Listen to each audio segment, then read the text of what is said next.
Law 39. Stir up waters to catch fish. Judgment. Anger and emotion are strategically counterproductive. You must always stay calm and objective.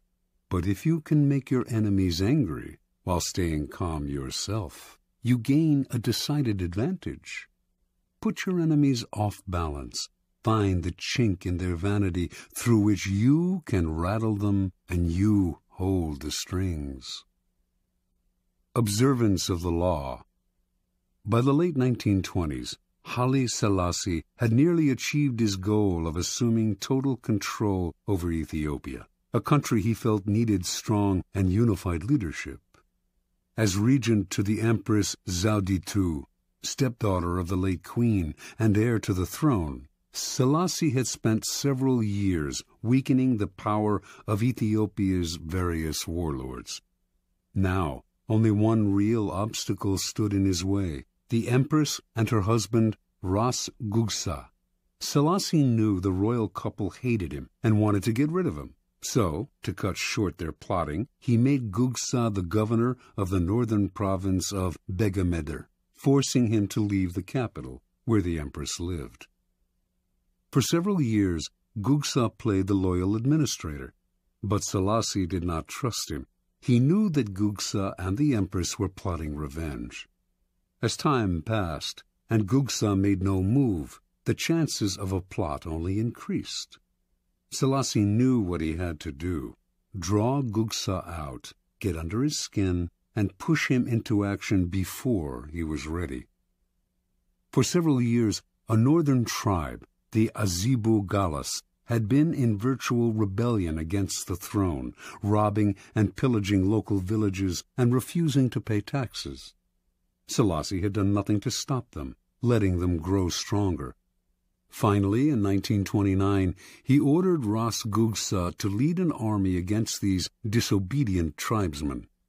Gugsa agreed, but inwardly he seethed. He had no grudge against the Azibu Galas, and the demand that he fight them hurt his pride.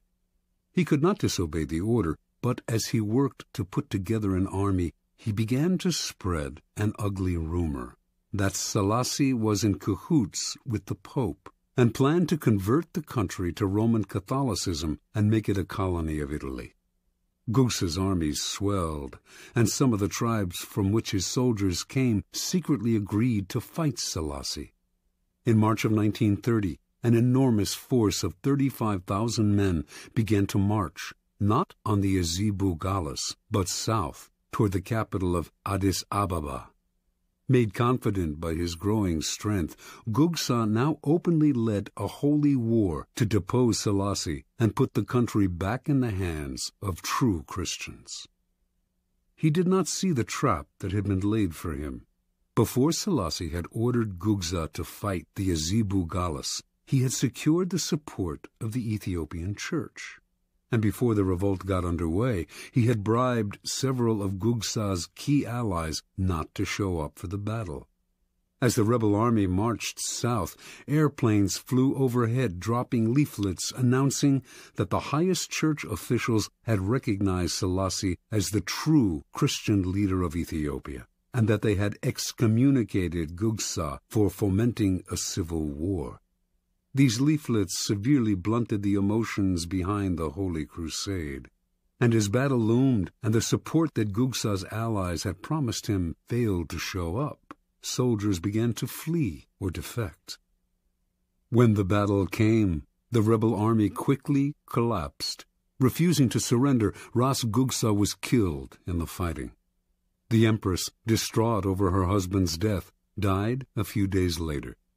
On April 30th, Selassie issued a formal proclamation announcing his new title, Emperor of Ethiopia.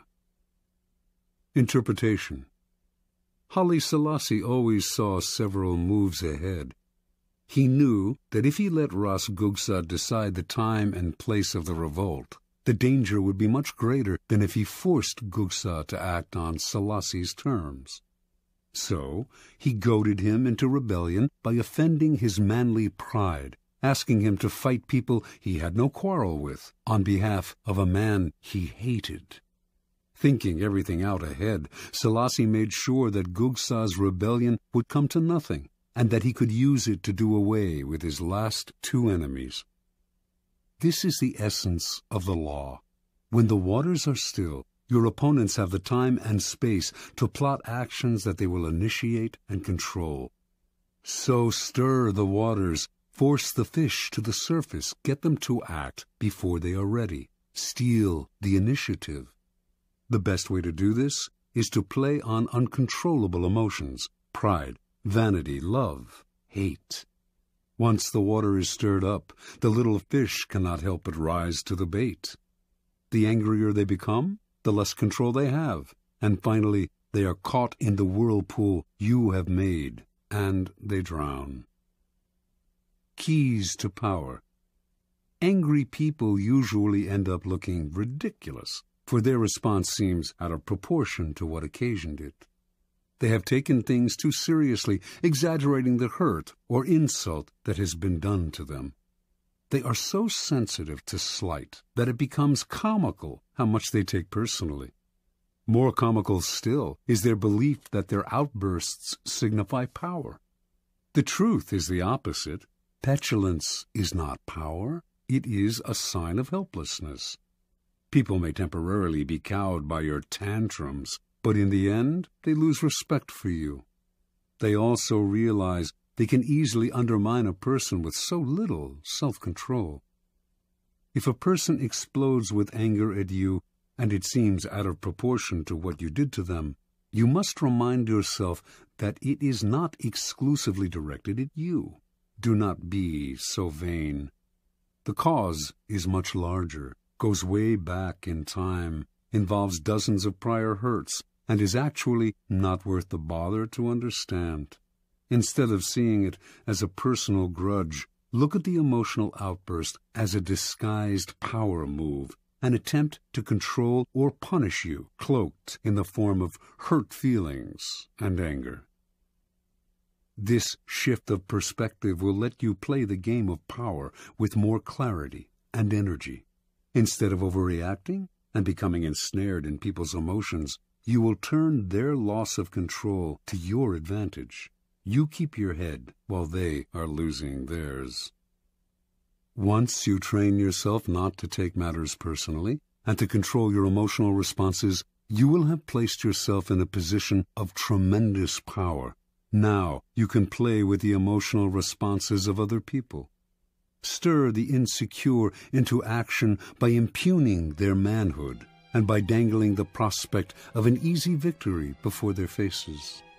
With the arrogant, too, you can appear weaker than you are, taunting them into a rash action.